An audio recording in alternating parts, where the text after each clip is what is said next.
ایوب کی کتاب اس کا 29 باب۔ اور ایوب پھر اپنی مثل لا کر کہنے لگا، کاش کہ میں ایسا ہوتا جیسا گزشتہ مہینوں میں، یعنی جیسا ان دنوں میں جب خدا میری حفاظت کرتا تھا، جب اس کا چراغ میرے سر پر روشن رہتا تھا اور میں اندھیرے میں اس کے نور کے ذریعہ سے چلتا تھا، جیسا میں اپنی برومندی کے ایام میں تھا، جب خدا کی خوشنودی میرے ڈیرے پر تھی، جب قادر مطلق ہنوز میرے ساتھ تھا اور میرے بچے میرے ساتھ تھے، جب میرے قدم مکھن سے دھلتے تھے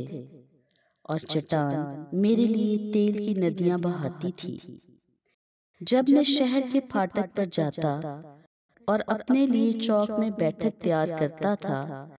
تو جوان مجھے دیکھتے اور چھپ جاتے اور عمر رسیدہ لوگ اٹھ کھڑے ہوتے تھے، عمرہ بولنا بند کر دیتے اور اپنا ہاتھ اپنے منہ پر رکھ لیتے تھے، رئیسوں کی آواز تھم جاتی اور ان کی زبان تالو سے چپک جاتی تھی،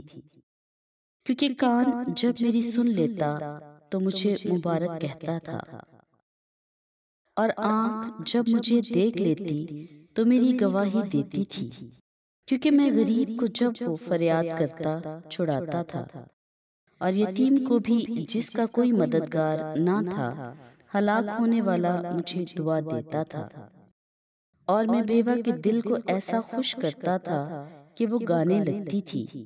میں نے صداقت کو پہنا اور اس سے ملبس ہوا، میرا انصاف گویا حبا اور امامہ تھا، میں اندھوں کے لیے آنکھیں تھا اور لنگڑوں کے لیے پاؤں، میں محتاج کا باپ تھا اور میں اجنبی کے معاملہ کی بھی تحقیق کرتا تھا، میں ناراض کے جبڑوں کو توڑ ڈالتا اور اس کے دانتوں سے شکار چھڑا لیتا تھا، تب میں کہتا تھا کہ میں اپنے آشیانہ میں مروں گا اور میں اپنے دنوں کو ریت کی طرح بے شمار کروں گا، میری جڑیں پانی تک پھیل گئی ہیں اور رات بھر اوس میری شاخوں پر رہتی ہے، میری شوکت مجھ میں تازہ ہے اور میری کمان میرے ہاتھ میں نئی کی جاتی ہے، لوگ میری طرف کان لگاتے اور منتظر رہتے ہیں اور میری مشورت کے لیے خاموش ہو جاتے تھے، میری باتوں کے بعد وہ پھر نہ بولتے تھے اور میری تقریر ان پر ٹپکتی تھی، وہ میرا ایسا انتظار کرتے تھے جیسا بارش کا،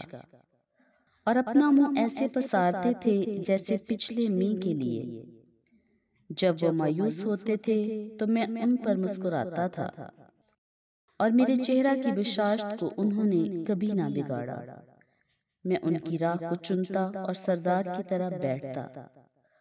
اور ایسے رہتا تھا جیسے فوج میں بادشاہ،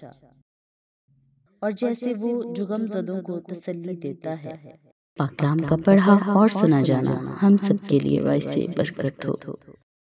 تو ویورز، اگر آپ چاہتے ہیں کہ خدا کے مقدس کلام کی آیات آپ کو روزانہ ملیں تو سنیتا علیم بائبل ورس چینل کو سبسکرائب کریں، لائک کریں، شیئر کریں اور بیل آئیکن کو دبائیں اور اپنے کمنٹ ضرور دیجیے۔